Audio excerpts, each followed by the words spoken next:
ভাই কোন দেশে যাচ্ছেন? ভাই দুবাইতে যাচ্ছি। দুবাইতে একসাথে কতজন? একসাথে আমরা 26 জন যাইতেছি আর 26 কি। জন। নতুন করে যাচ্ছেন? হ্যাঁ হ্যাঁ। কি কাজে যাচ্ছেন মূলত? সো হ্যালো এভরিওয়ান, আসসালামু আলাইকুম। আশা করি সকলে ভালো আছেন। এগেইন আবারও চলে আসলাম আপনাদের মাঝে দুবাই ভিসা সম্পর্কিত নতুন আরও একটি আপডেট ভিডিও নিয়ে। হ্যাঁ বন্ধুরা, ঠিক এভাবে চলে যাচ্ছে অনেক মানুষ বাংলাদেশ থেকে দুবাইতে, এবং আপনাদের চোখের সামনে দিয়ে চলে যাচ্ছে। সো অবশেষে দুবাই ভিসা খুলে দিল, এবং বাংলাদেশ থেকে সরাসরি কর্মী যাচ্ছে দুবাইতে, সরাসরি ফ্লাইটও হচ্ছে। তো চলুন জেনে নিই কোন কোন সেক্টরে কোন কোন খাতে বর্তমানে বেশি মানুষ যাচ্ছে দুবাইতে।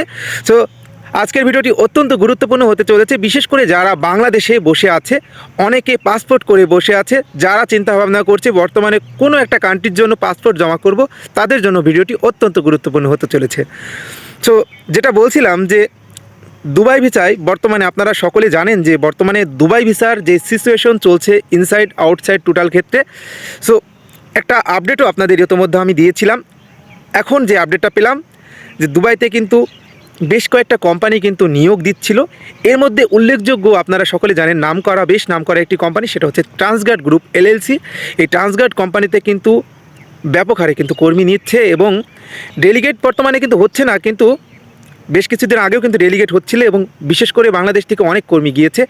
এবং বর্তমানে যে সকল কাজের চাহিদা সবথেকে বেশি সেগুলো হচ্ছে আপনার স্টিল পিকচার, কার্পেন্টার, এবং যারা বিশেষ করে ক্লিনার ক্যাটাগরির কাজের ইচ্ছুক, যাদের ওয়ার্ক এক্সপিরিয়েন্স নাই এবং যাদের ওয়ার্ক এক্সপিরিয়েন্স রয়েছে এবং যাদের লিগ্যালি সার্টিফিকেট রয়েছে, তারা কিন্তু হাই প্রফেশনাল ভিসাতে বর্তমান সময়ে আসতে পারবে দুবাই। এবং বর্তমানে কিন্তু দুবাইতে লেবার ক্যাটাগরির ভিসা বলতে গেলে ওটাই ধরা যাচ্ছে, সেটা হচ্ছে আপনার ট্রান্সগার্ড গ্রুপ, এবং বিভিন্ন এমদাদ গ্রুপ রয়েছে, এবং অনেক গ্রুপ রয়েছে, এবং অনেক গ্রুপ অফ কোম্পানি রয়েছে। বর্তমান সময়ে আপনারা চাইলে কিন্তু বাংলাদেশ থেকে খুব ইজিলিভাবে দুবাইতে যেতে পারবেন, এবং বর্তমানে কিন্তু ট্রান্সফার ভিসাও হচ্ছে, এটা আমরা যতটুকু জেনেছি। এবং আজকের আপডেট এতটুকুই। বর্তমানে কিন্তু ব্যাপক হারে কিন্তু কর্মী যাচ্ছে দুবাইতে। আপনারা যে ভিডিওটি দেখলেন, ইদানিং সাম্প্রতিক সময়ে কিন্তু অনেক ভিসা চলে এসেছে, যাদের ফাইল জমা ছিল আগে, এবং যারা এজেন্সির কাছে ফাইল জমা দিয়ে রেখেছেন তারা একটু যোগাযোগ করুন। ইনশাল্লাহ আপনাদের ভিসাটা হয়তো বা এদের মতো করেই হয়ে যাবে। সো এতটুকুই। আশা করি আল্লাহ তাআলা যেন সকলের মনের আশা কবুল করে, এবং দুবাই ভিসার যেন সম্পূর্ণরূপে পূর্ণাঙ্গভাবে যেন তাড়াতাড়ি খুলে যায়। সো সকলে ভালো থাকবেন, সুস্থ থাকবেন। এখনও যারা আমার চ্যানেলটি সাবস্ক্রাইব করেননি, অবশ্যই চ্যানেলটি সাবস্ক্রাইব করে পাশে থাকবেন। এই প্রত্যাশায় দেখা হচ্ছে নেক্সট কোনো আপডেট ভিডিওতে। ধন্যবাদ সবাইকে।